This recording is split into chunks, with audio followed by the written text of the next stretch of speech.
There we go. We are going, and I'm back with Mr. Henry Hoover Woods. So, there's an awful lot to talk about today, mate. Yeah. With what the League Two clubs have voted on now. As a Swindon fan, you got excited with that. Oh, yeah. I mean, finally, it's a chance to get out of the league at last, but it all depends on League One, I guess. But there is one thing I'm hoping for, is the fact that Bury have been knocked out of the league. There's 23 teams left. I'm hoping, because we win the league on points, that we take Bury's place. That's what I'm hoping will happen, but who knows? So, but it's nice to know that we've been rewarded. If it's going to go to that, it's nice to know that we've won. That we can say we've won the league. But if it doesn't take us up, then I find it pointless celebrating, to be honest. But of course, I mean, it should take you up. I'm sure League One. I think what League One wants to do is actually resume playing. That's what they're contesting. So it's going to go one of two ways. League One, I think it's going to be either they're going to do the same thing as us, or they're going to find a way to carry on. Yeah, probably. I mean, the only teams that are against this points per game is the ones that are in trouble and going down. So it's just, it's unfair that they're using that as a get out of jail card, in my opinion. Because if it was an average season, they'd be down. But if the season, I mean, at the end of the day, if they're going to vote on points per game thing anyway, isn't that how a league's decided anyway? And so, yeah, pretty much. Whoever gets the most points goes up. Whoever has the least points goes down. So, if you ask me, that's the fairest way of doing things. If Stevenage don't like it, well, they should have won more than 3 games all season then, shouldn't they? So, well, there's that. But they're talking about them not going down now, aren't they? Yeah, and that's really annoyed me because it's absolutely wrong. Yeah, they have been crap, and I'm happy I'll say that on this, but they have been rubbish all season. Literally, when they came to us, we only played them once this season. They came to us, they literally just played out for a draw. I mean, if I was a Stevenage fan travelling on a Tuesday night to Swindon to watch that, I would have been disgusted. I mean, okay, we beat them in the last minute. Everyone says, "Oh, you only just beat Stevenage in the 93rd minute." But the thing is, when you're playing against 11 centre-backs, pretty much, it's not going to be easy to score. I mean, literally, they did not attack. There was not one attack in that game I remember seeing. And it was just their most depressing side I've seen at the county ground because they didn't have anything they wanted to do. But they know they were rubbish. So they just came to us and thought, right, we'll just sit back, put everyone back, try and get a draw out of this. But shot themselves in the foot in the end. But there we go. So I had a few messages from you regarding your title that you're going to win. Yeah. And that there are people who were a bit salty about it. So what's going on there, mate? Well, let's just face it. It's my mates, the diehard county boys, the Lloyds, the Jakes, the Ollies. They're all giving it like they're saying, it's unfair and all that. But at the end of the day, in my opinion, the only reason they're salty about it, I mean, you know me, I support Newport as well. I do follow Newport, and I don't mean this in any malicious way. But I think they're more salty about it is the fact they had their chance to go up last year, they blew it. We have our chance to go up, and we've taken it. I think that's what it is. I think there's that saltiness. They hate Swindon. They say all the time they hate Swindon. And the fact that we're going to go up as champions makes it even worse for them to see. So, I mean, some people, Ollie as well, is a bit funny. He says it as also a Man United fan, they should just avoid the season because there's so much more football to play for. Okay, I hate Liverpool as well, but they deserve the title. There's no way they're going to drop the league from their position. Yeah. So, and he says they should avoid it. I mean, because there's so much more to play for in League Two, they should avoid the Premier League as well. So I'm thinking, no. And that's the thing. It's saying that because at least, unlike a lot of other people, they're offering an argument, but it's a very, very poor one at that. Though there's a lot more to play for. But the thing is, there's a lot more to play for, but too much has already been played to just erase it. If it was 50% of the season played, I'd happily settle. Being top of the league, just avoid it. I'll happily settle for that because that's a fair way. But when there's only 10 games left, not even 10 games, I think, come on, the lockdown came at the end of March, and football stopped playing at the beginning of March, wasn't it? Around that time. So there's only 2 months left of the season left, and technically it's a month and a half because it doesn't go all the way into April. It finishes like midway for April, doesn't it? So it's not really. Yeah. It's not. Well, the very end of April it would have been, and then the playoff would have been the beginning of May, and then the final then would have been mid-May. as it was last year. So I just think it's saltiness. That's all it is. I mean, yeah. If it wasn't Swindon, if we were in the same position as Newport, I don't think they'd be picking much of a fuss about it personally. But that's my opinion. And I mean, they'll strongly disagree with me. But the thing is, they're talking about financial implications and things like that. Now, I don't see the financial gain in ending the season. Personally, I might be missing something here, and I don't know. But I don't see the financial gain that we got from ending the season now. Whether if ending the season triggers the Football League money to come to the clubs and that they can start selling season tickets for next season again, then all right, I get that. Maybe it could be down to the fact that players were running out of contract. They can let them go and start signing. Is there one thing I remember? I swear someone said it before that every club in League 2 or League 1, I can't remember what it is, they get a lump sum from the EFL.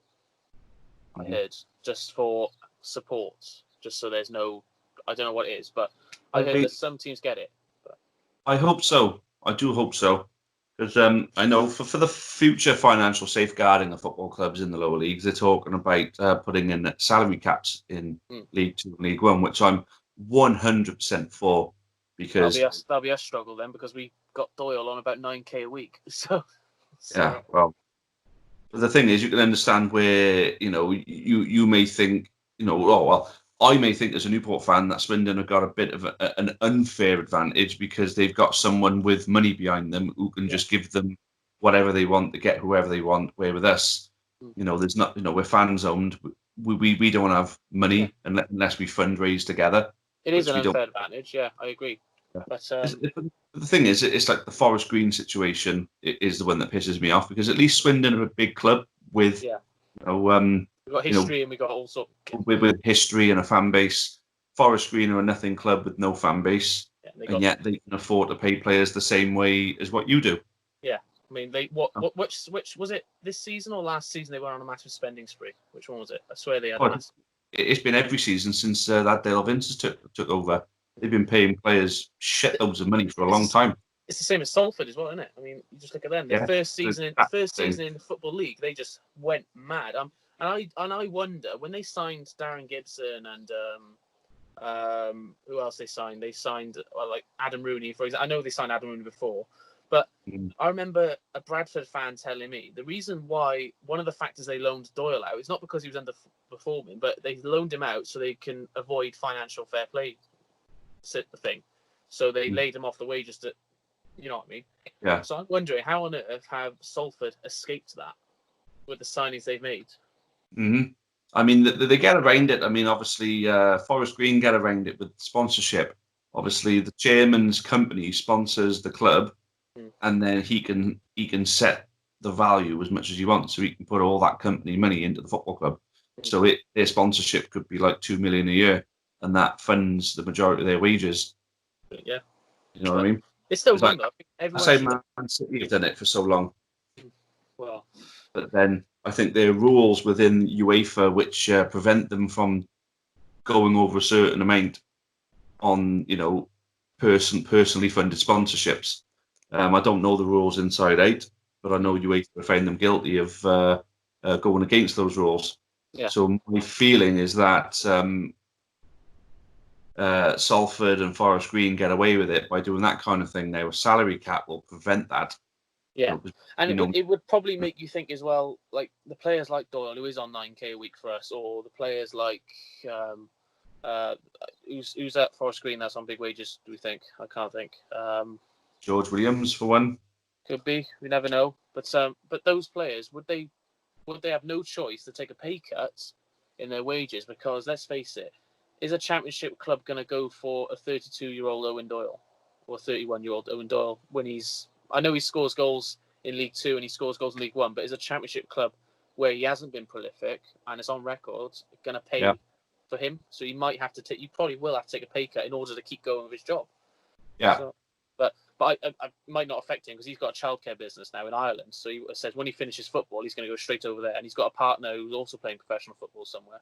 So they've got their own business. So after when all this is done, he's going to be all right. But but Flinney, Flinney's got. I think he's part of an estate agent business, and he was delving into like the Herbalife pyramid system and stuff like that. I know that because he managed to get me onto that. Funny enough, and trying to sell it under him, but I was pretty shit at selling Herbalife, to be honest with you. At least in my job, I can sell bearings and motors and gearboxes and PPE and tools and stuff like that. That's the. I mean, if you can't sell PPE in a time like this, then you are really bad. So. Well, the thing is, you got to have the stock to sell it. Though. That's the problem. that's where I've been falling down. But I've managed to find bits and pieces from some places, and I've managed to. So I think it might have been with you. I mentioned last week that I managed to do help with some breakdowns for some. Yeah. Well, one was a bakery, Brace's Bakery. Yeah. Is one of the places we've been helping out. There's another bakery in Rogerstone we've been helping out who do I think it's 500,000 loaves a week for Iceland and Lidl. And then we've also got a food place in Newport we've been helping out as well, and we help them out on breakdown. So I'm quite happy with what I've managed to do in my job. But imagine being a footballer now, and you've just been told that your season's over, and you've been keeping yourself fit and healthy while everyone else has been, getting drunk and having barbecues. You've been keeping yourself fit and healthy, ready for the season coming back, and then all of a sudden, bang, you don't have a season anymore. Yeah, I know. It's but no one would have predicted this. That's the thing with these players. No. But it's thrown everything up in the air. We don't know as fans. For example, our football has been taken away from us. It's the fans that spent money on their season tickets and going to games, like you said last week. They've spent that money for it all to be gone as well. So it's just, and I mean, let's face it. I think a lot of Swindon fans have probably booked bank holiday weekend up in Blackpool because we've got Morecambe on that bank holiday. Yep. So when this happens, so think about the Swindon fans that have just done that. But and not happening. They've lost a lot of money on that. Probably, yeah. But I'm going to give you my 2 cents on the whole ending of the League Two season. Now, thankfully, I'm not Lloyd and Ollie and Jake. Love the boys to bits. Absolutely. Oh, we do love them. I've probably taken a bit out of hand, but I think behind it all, I think there's a bit of jealousy there. Because me and my granddad spoke about it, and I think there's a little bit. At the end of it, I think they're more sour about it is because they know if we go up, then they're not going to get their 6 points next season. So maybe that's a factor about it. So I don't know. Yeah. So. Yeah, and to be honest with you, I will miss the Swindon trips because it is one of the closest ones that we've got. I mean, it takes just as long. Good atmosphere. So. Yeah, it takes just as long to get Swindon as it does to Cheltenham or Forest Green. So having a local team is going to be a bit of a downer for us. I mean, having someone who's going to come and fill that our away end is obviously going to be a big financial downer for us, of course. But we filled that every time, haven't we, when we come down? So. But then I'm going to throw my 2 cents in on this one then, and I'm going to say that I think Swindon fans can hold their heads high on this one and shouldn't be made to feel bad about the way the season is going to conclude because at the end of the day they've had to conclude it in some way. They feel they've had to, and all the clubs have voted for it. And then it turned out that Swindon got the most points per game. So naturally they finished first. And anyone who says it's unfair, they say, well, how would you do it differently? Yeah, or you should have had a better season. So. And if anyone says just void it, then that's just shite. That is complete and utter shite, mate. No one should be voiding. No one should be calling to void a football season, especially when someone like Lloyd as well. He probably did more away trips than me. Did he put all that money? He's not calling it for being void. He's saying that if the conference is voided, then the rest of the leagues should be voided. That's his opinion. But he's happy for it to go on points per game because he says that's a fair way of doing it. He agrees with me it's a fair way of doing it. It just happens, like you said, Swindon's top on the points per game. But it's not my fault. It's not anyone else's fault. It's the fact that Swindon have a good season. So, I just had a thought then. If the conference season has been voided off, what's happening with a team coming up to fill the void of Bury? That's exactly the point. What is going to happen there? Because surely that should be Barrow, who are top and convincingly top. Barrow should be given their Football League status. They fucking earned it. Yeah, they've had a class season. To be fair, a little club like Barrow as well. They deserve it more than they deserve it more than Forest Green or Salford have in the last couple of years. Oh yeah. Now we're talking about a club that's actually a small club who's come out of nothing and actually earned their right to be in the Football League. And as much as I'm not the biggest fan of Barrow, mainly because it's like that far away, and because a group of hooligans, when I went up there, tried talking me and some of the lads into going around to their social club and go into the fucking beer pit with them. oh, come and have a crack with us. You boys always give it large on Facebook. I'm thinking, grow up, you fucking muppet, like, you know? Yeah. You know? I just thought, you know, and that was a big group of Barrow people there, you know, I was thinking, and it just gave me a bad taste in the mouth about Barrow themselves. But to be honest with you, you cannot deny them, No. you know, the fact that they have been unbelievable this season. And for them to lose their, you know, their basically what they've earned to just lose it. I really hope they promote them, Because even if not anyone else. we never know, because their season, because if they don't go up and they've had this really good season and the football season starts over again, other clubs will be looking at their players and trying to encourage them maybe to come away from Barrow to go to another club. Like maybe some League Two clubs will pip into some of their players, because that's what League Two teams do now. But I mean, Newport have done it a few times, haven't they, with Whiteley and I can't think who else. I think Who we picked up from non-league in the past? Well, Rodman we picked up from non-league. Scott Bowden we picked up from non-league in the past. Yeah. Connor Washington, but we were already in non-league, I suppose, when we got him. But yeah, I picked up some good players from non-league who've moved on. Lennon Lewis as well. Yeah.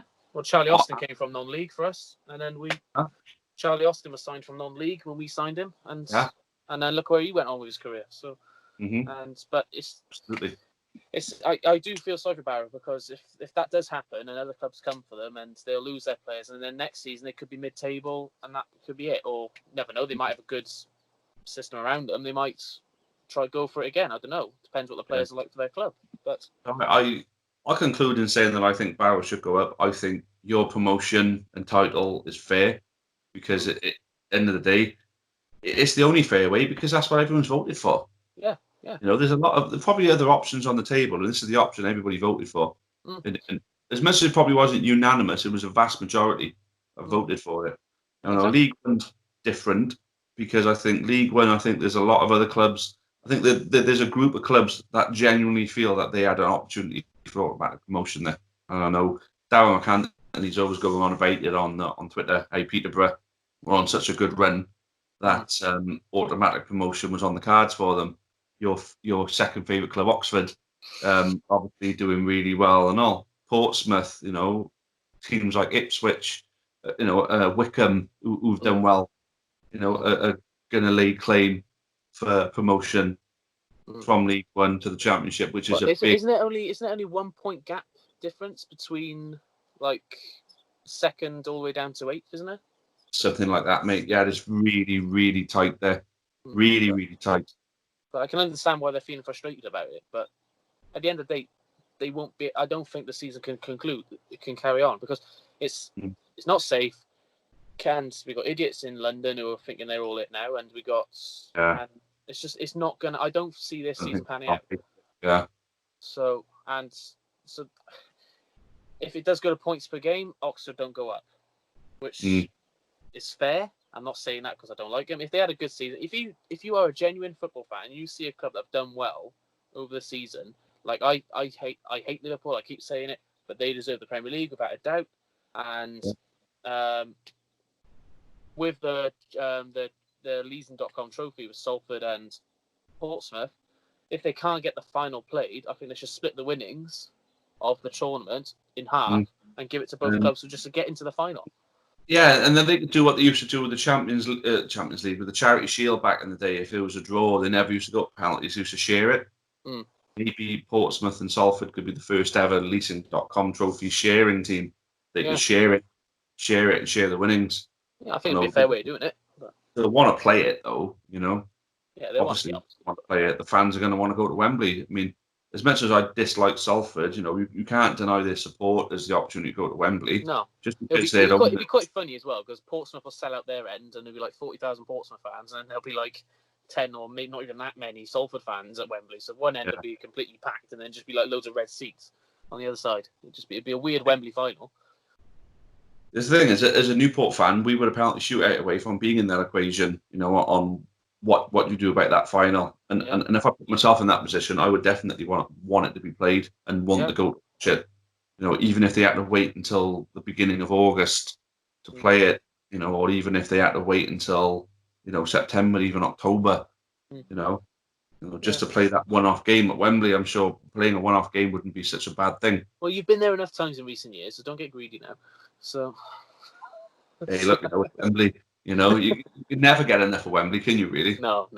I mean, I hate to say this, but every time I've been to Wembley, I've only seen a side win once for a club side that I've supported, and that is actually Newport. I've never seen my Swindon side go to the Wembley. At the old Wembley, Swindon played there 8 times and won 8 times. The new Wembley, been there 3 times, lost 3, and it's just Is it 3 times? Yeah, is it 3 times? Yeah, it is 3 times. It's the most depressing thing ever, coming away from Wembley at a playoff final and you're losing, especially when you lose 4-0 to Preston that one year, or when Charlie Austin was 1-on-1 with the goalkeeper against Millwall in 2010, and the ball, it's when the Wembley pitch was bad. Remember when they were all the story about the Wembley pitch?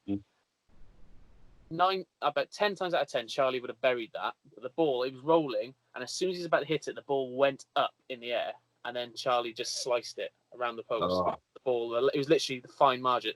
Everyone knew Charlie would have scored that, but the fact the ball just bobbed up like that, that was hard to take. But it's just sod's law in it. So absolutely, mate.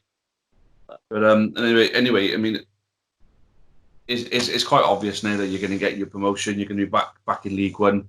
You're going to have some of the old rivals like Oxford back coming down to the county ground. That's going now. to be tasty if we're allowed in the ground. I've missed that derby. We've lost a lot to them in recent years, but it's just it's nice to have the hostility at the county ground, because we don't. I mean, the last time we've had that, okay, when Exeter came down, it was a full house. Exeter brought 2,500 fans down to us in February, but it wasn't hostile. Plymouth brought loads of fans down, and you honestly think they got the best fans in the world? They are dead quiet. They don't sing. They only sing when they're winning or when they scored. It's pathetic. And we haven't seen a hostile. I mean, Forest Green. Well, enough said. Do they have enough fans to even make a hostile atmosphere when they came to us? I mean, they can only sell 500 tickets when they come to us, and we're only down the road. So, but you as away fans, I bet you could sell their old ground out if none of them were laid in. Do you know what? How many fans can fit in their away end? Because I swear they gave us a lot less tickets than what can actually fill that away end out. Because we took just under 1,000 there. I think we took about 990 odd there. So I'm not sure how many they can take in their away end. But that literally... On Boxing Day in 2012, Newport County, we took 1,200 there to fill out that terrace bit. But then now they've developed it a bit more now. So that probably is it then. Well, it was the same with Plymouth. Plymouth only gave us 1,000 tickets, and you know how big their away end is. They could easily extend it. We were not, and then they were giving it to us on Twitter. The actual club's Twitter feed was saying, "Can't wait to expect 1,037 Swindon fans on New Year's Day for our new stand opening day." And they wrote in brackets "bless" next to the number, and I just thought that is disrespectful enough. Plymouth, whoever's been running Plymouth's Twitter feed for the last few years is a complete and utter fucking cockwomble, mate. Yeah, because it was during our FA Cup replay, where the winners ended up going to Anfield, and their fans, well, when they missed the penalty, because they had 2 penalties, didn't they, in extra time, and they missed the first one. When they missed that, one of their fans threw a flare down. Right. And then I think it was not long later then one of our fans threw a flare down. And then their Twitter feed then read, "An idiot from the Newport end has now thrown a flare onto the pitch." I'm thinking, well, you fucking did that first. Yeah. And you're poking out that our fans are doing it. They don't like criticism. They don't like it when it's turned on them, because they want to be portrayed as the pride of Devon, and even when they're not really in Devon, are they? It's corny. Oh, well, they are in Devon. They're just in Devon. They're basically on the border for Cornwall. Yeah. Right. Okay. I know the majority of support. I know a lot of, well, not the majority, but a lot of their support will be Cornish. Yeah. A lot of it. So I actually know people from a place called Launceston in Cornwall, which is just over the other side of the border. It's about 10 minutes away from Plymouth. And they're all big Plymouth fans, and they're Cornish. Well, but now they really irritate me. I mean, usually me and my granddad, we saw Plymouth as a club that, yeah, they're friendly enough and all that, but this season they come to League 2, and they're giving it large before the season even started. We're gonna walk this league and everything, and I mean, yeah, they walked the league. They finished 3rd, so they definitely walked it, and it's all about attendances. They went to Newport. They sold out the away end. Did they win? No. They sold out their home stadium for their grand opening of their stand for when we came to. Did they beat us? No. What does attendance mean? What does it really mean? If they can't make an atmosphere, what does it mean? Well, that's it. Yeah. I mean, you say what does attendance mean? I mean, as you say, the atmosphere, could be good if they're all singing. The thing is, you tend to find that when your attendance is higher than normal, it's because there's the straddlers and the first timers are coming down for the day. Yeah. And it's not the usual supporters. So then trying to get the atmosphere going is usually harder. Personally, if you've got 2,000 diehards or 4,000 crowd, you get a better atmosphere from those 2,000 diehards singing together than if you space everybody out and blend them in with people that don't usually go. That's how I see things anyway. Yeah. But to wrap this one up now, mate, right? We're going to talk about the proposal of the League Two North and South by merging the National League in with League Two. So there's 24 teams in League Two, 24 teams in the National League.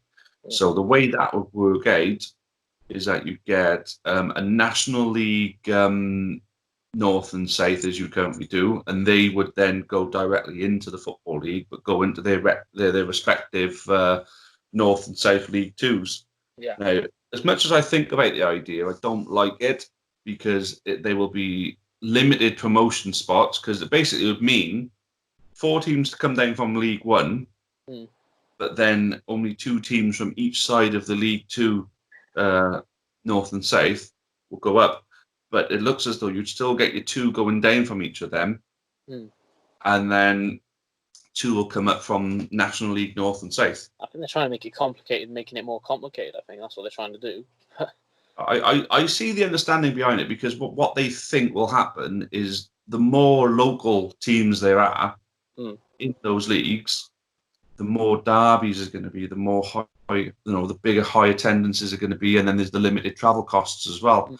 Now, Newport, I know if we play anywhere that's more than 3 hours away, they always get the team a hotel room, which I agree with. I mean, as a fan, where my money goes into the club, I'm happy for my money to be spent on our players being comfortable the night before the game. But then if there's more local games to play, then obviously you're going to get it where you're going to get it where they'll just travel on the day, because there's only a couple of hours there, a couple of hours back. It's not so much of a grueling journey for them. So I get where clubs will save money, and I get where clubs will make more money on attendances, because they say there will be more away fans. My worry is about that more is because my granddad lives about 8 miles away from Salisbury, and we tend, if Swindon aren't playing and I'm up there and we just fancy going to watch some football, we'll go and watch Salisbury play. And it's just we go there just to hope Salisbury win, because it's local, isn't it? And but they got promoted to the conference about 7 years ago, maybe that's not so long. I think it was when Torquay I think was coming down. I can't remember, but they had Luton in the conference. I remember that, obviously, but I think they were close to getting promotion, but the problem is, if they got promotion, they wouldn't have been allowed to be in the Football League due to their stadium requirements. Yeah. So that's what I worry about these little clubs now. If they're going to go into it, are they going to take their stadiums into account for fan safety, segregation, and all that? Because these little clubs, they what was it? What's that team that Newport played in the FA Cup under Sheridan? Alden and Tiptree. No. The one before with John Sheridan, I think there was 2-2, and they had to take it to a replay. It was at Rodney Parade then. I think and they won 4-1 at Rodney Parade. It was before they played Blackburn in the cup. I believe that was Brackley, wasn't it? Brackley, yeah. They wouldn't meet the requirements for the Football League if they got there. So no, of course not. So that's the only fault I see. I mean, that's the only fault I see with it, is the stadiums for the safety of fans and segregation and all that. Unless they alter the stadium requirements for League Two, and League Two alone. Hopefully the EFL pay for that then, because I can't see these clubs being able to cash out to make things. Yeah, I mean, obviously, what I mean is obviously they may alter the stadium requirements for just League Two. So if you go up and you've got you haven't got a great stadium, then because it's League Two, maybe it'll be like, you haven't got to have this or you haven't got to have that like you used to have before. Does that make sense? Yeah, I know what you mean. But I don't think they should do that because a lot of it is around safety. Health and safety is probably the priority for anything these days. So and it's got to be taken into account. But personally, I don't like the thought. The thing is, creating another league was different, because they're on about doing a League 3, wasn't they? A League 1, League 2, and League 3. They could have just said the conference is League 3, but really, but I think what they're looking to do was cut the Championship down to 20, cut League 1 down to 20, League 2 down to 20, and they would have had League 3 with 20. So it would have meant like 8 teams came up from the conference, and then some teams would have made the cut for the Championship, then League 1, then League 2. So a lot of clubs I know would have been cut out of the league that they were in because purely down to the fact that they want to cut 4 from each league. Now, limiting the amount of games that there are in a season would help in some ways, but at the end of the day, because of the limited earnings, those extra 4 home league games obviously cover a lot of finance. Well, that's what I'm thinking. Is hopefully that would stop all the Premier League managers moaning, because you got like Pep Guardiola, or I remember Arsene Wenger complaining because they had to play a game on a Saturday when they played on a Thursday, I think it was a few years ago, because they played in the Europa League and then they had to play on a Saturday or Sunday, I can't remember. But I'm thinking, but you've got a massive squad where you can easily rotate things around. If you look at Newport County, for example, they haven't got that massive squad to rotate loads of players around, and like Arsenal or Man City. So it's harder for teams. I mean, what was it? Newport had how many games in February did Newport scheduled to have? Oh, bloody knows, mate. No. I think it was 11 games scheduled. Something stupid like that it was, yeah. It was madness. And are Newport complaining? No, they're going to go on. They're going to look after the players, relax their bodies as much as they can, and then just take it one game at a time. But that's the... I mean, Arsenal, when they play in the FA Cup, they can make 10 changes for an FA Cup match. Newport go to an FA Cup match, they're playing their league side. Yeah. So, I mean, with exception, they probably changed the goalkeeper. But I'm glad you brought up the cups, because if they do go ahead with this North and South League 2, the way I would envisage it, if I can speak right, is that what they would do is the 2 League 2 sides, the 2 lots of League 2 sides would battle it out in a qualifying round for the League Cup. The thing is, the League Cup has got 92 teams in it from the beginning, and obviously they got round 1, which you've got all the Championship, all of League 1 and all of League 2 in, and then second round is where all the clubs from the Premier League, except the ones who are in Europe, go into it, and then the European ones go into it in round 3. So the only thing, having another 24 teams to put into that League Cup stage, if League 2 North and South all had to play one of each other, 24 teams would go in, 24 teams would come out, so then there would be the right amount of numbers. So the League Cup could work, but it would be the League 2 qualifying round first before round 1.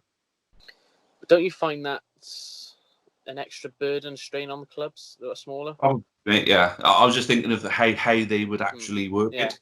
I mean, personally, I find it really unfair. I mean, people probably disagree, because if little clubs, they get to round 3, they get the joy of playing a Premier League side. They could draw Chelsea. I mean, for example, Barrow could end up drawing Chelsea at home, for example, something like that. Yeah. But I still think it's wrong that these Premier League teams come in the later rounds. I still think if you want to win this tournament, you go in from minute 1. That's why I think it's so unfair for the FA Cup.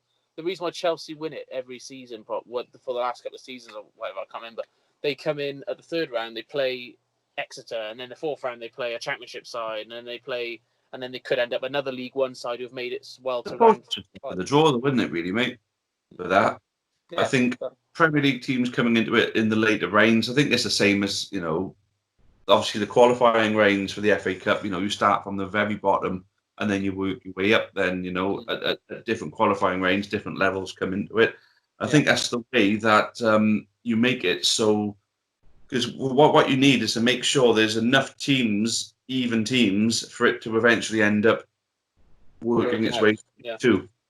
Yeah. So I think you've got to do it that way, so the teams can filter in at different times to put the amount of teams that Battle 8 then, Mm. because then what it's got to work out is that it's got to go down to, you got to eventually go down to 16, then to 8, then to 4, then to 2 for it to be a straight round robin knockout.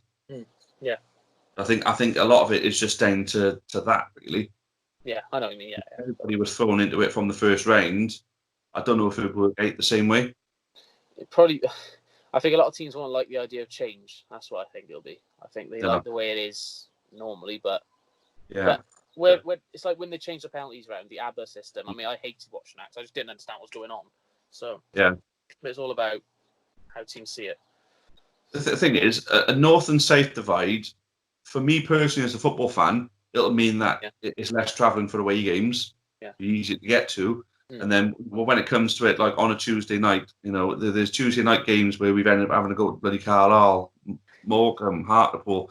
We've had to do all them on a Tuesday night in the past. And that's the unfair with the Football League. I think they don't take the fans into account when they do these fixtures. I mean, you're looking at Tuesday night, Newport County, you're going to travel to Carlisle. I know it was a rearranged fixture, wasn't it? Or was it? It was rearranged?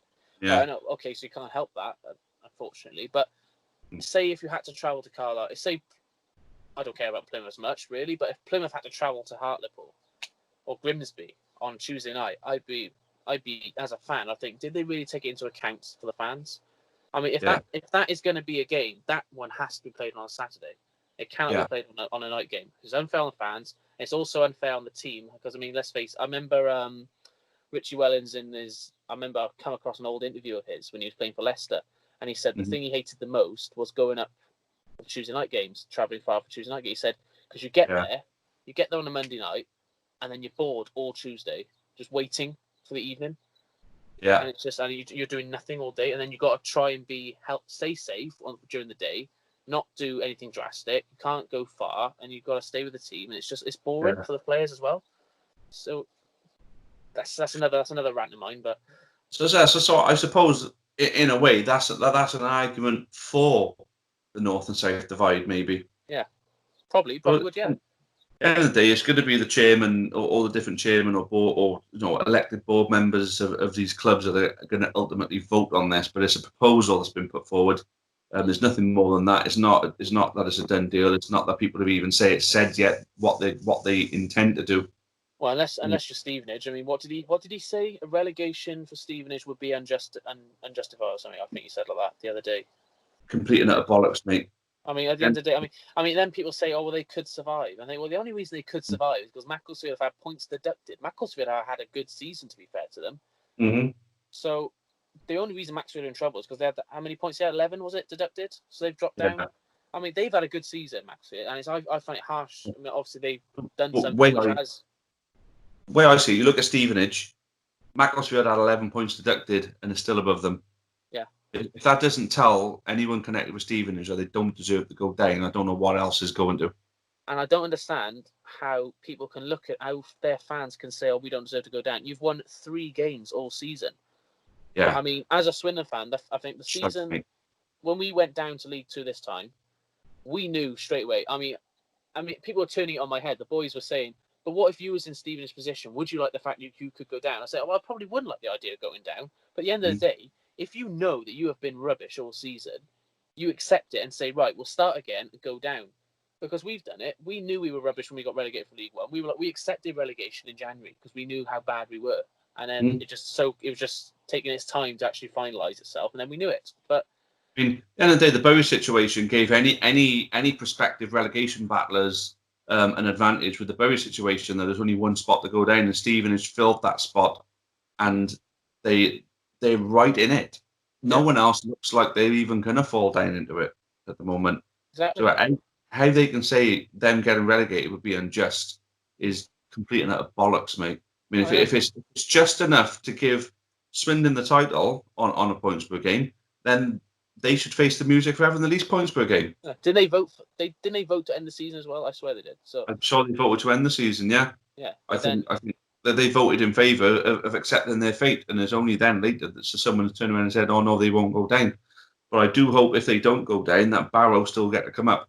Well, the way I see it is if Swindon go up, fair enough, they take Bury's place, but then there's still 23 teams left in League Two, so that means Barrow should come up anyway to join it. I mean, But then that's the argument of where then Plymouth and Crew especially, who are top of the table now, currently only on goal difference, and we've got a game less than them as well, so they're going to take advantage of this. But if we went up on points per game system just to fill up League One, and then Barrow came up to fill League Two up, that's when the argument from Exeter, Plymouth, Crew are going to kick in then. So, but let's face it, Plymouth shouldn't moan too much because they got the money to probably win the league next season. Crew have got a good side if they keep it together. I mean, they're one of the best footballing sides I've seen this season to play us. Yeah. And Exeter, as much as I have a soft spot for Exeter, honestly I do, because we have a lot of mutual respect between the fan bases and the joint forces against Plymouth this season, which has been really enjoyable. But but they seem to bottle it every season, and that's what I stress about. I mean, will they? I don't know, because they fell out, didn't they? Just at the wrong time, they fell out again. So it's hard. I do like them. They're a lovely fan. But whenever I go down there, the fans always welcome in. You can go into their bars. They'll talk to you. There's no trouble. So it's just they're a nice club, and I would feel sorry for them if they didn't have a chance to go up as well. I think they deserve. I think the teams who are in the top places now, the teams that deserve to go up, Swindon, Crew, hate to say it, Plymouth, and Exeter, I believe they deserve to go up. But then again, you got Cheltenham, I believe, deserve to go up as well, because they've only lost 6 games all season. They've lost less than us, but they've drawn too many. So it's like I've said in the last video, I hate to be the person that has to make the final call on this, because you're not going to make anyone happy. But the thing is, well, thankfully, no one's making a final call. Everything's being put to a vote. Well, what have we done? Well, there we are. That's gonna make the video good. Yeah. Well, I'm balancing my iPad on itself, and it's not really good. So, well, on that note, mate, we've been going for bloody 41, nearly 42 minutes, mate. So I think on that note, that's a good time to wrap things up. But Henry, thank you very much for joining me. Thanks for giving me the Swindon perspective on the proposed ending of League Two, and hopefully things go the way they should do. And if Swindon do end up taking the title, I'm saying it. I know some of the others will disagree with me, but I feel Swindon will take the title fairly. Cheers, buddy. I think that, I mean, like I said, I don't mean anything malicious in what I said earlier about the playoff final and people being bitter that they lost and we're going out. At the end of the day, I will still follow Newport every way I can. If they play us, that's it. Sorry, I can't support you, but every other time, I'm always following you. So, happy days. Yeah. All right, well, thanks for that, mate. All the best. Stay safe. Will do, man. You take care too. Cheerio, man. Many thanks for watching the latest content on the Amber Army channel. Please make sure you leave us a like. Make sure you subscribe for more content, both for the neutral football fan and also plenty of Newport County. Even more Newport County content can be found on the club's iFollow channel on the link above. It is just £4.49 per month to subscribe to that service. And those of you feeling extra generous can also support us on Patreon on the link at the bottom there. That would be a monthly donation of your choice. Thank you again. Make sure you've subscribed, and as always, up the county.